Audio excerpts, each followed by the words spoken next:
SM. Rafiquzzaman এবং ঢাকা বিশ্ববিদ্যালয়ের মৎস্য বিজ্ঞান বিভাগের সম্মানিত চেয়ারম্যান অধ্যাপক মোহাম্মদ মামুন চৌধুরী। ইতিমধ্যেই আমাদের আজকের আয়োজনের বরেণ্য অতিথিবৃন্দ মঞ্চে আসন গ্রহণ করেছেন।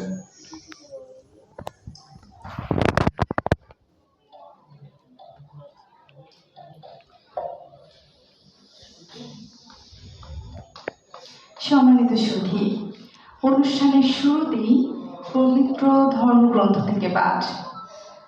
প্রথমেই পবিত্র আল কোরআন থেকে তেলাওয়াত করার জন্য আমি ডেকে নিচ্ছি মোহাম্মদ নাঈম হোসেনকে।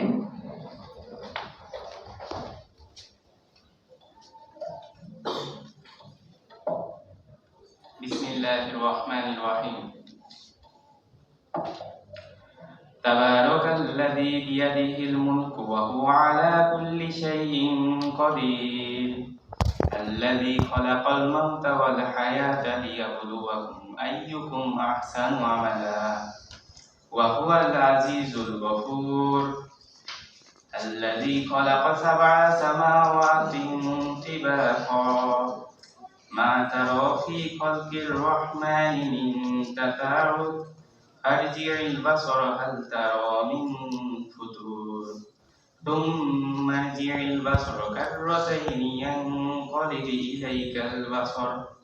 ইয়ানকালিবু ইলাইকাল বাসরু খাসিআন ওয়া হুয়া হাসীর। মহানুভাব পরম করুণাময় অতি দয়ালু আল্লাহর নামে শুরু করছি। পরম কল্যাণময় তিনি, যার হাতে রাজত্ব, তিনি সবকিছুর উপর সর্বশক্তিমান, যিনি মৃত্যু ও জীবন সৃষ্টি করেছেন যাতে তোমাদেরকে পরীক্ষা করেন যে তোমাদের মধ্যে আমলের দিক থেকে কে বেশি উত্তম। তিনি মহাপরাক্রমশালী, অত্যন্ত ক্ষমাশীল, যিনি 7 আসমান স্তরে স্তরে সৃষ্টি করেছেন। দয়াময় আল্লাহর সৃষ্টিতে তুমি কোনো অসামঞ্জস্য দেখতে পাবে না। আবার চোখ ফেরাও, কোনো ত্রুটি দেখতে পাও কি?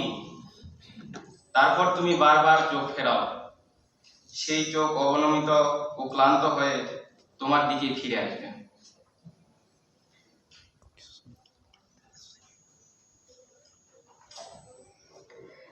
ধন্যবাদ নাঈমকে।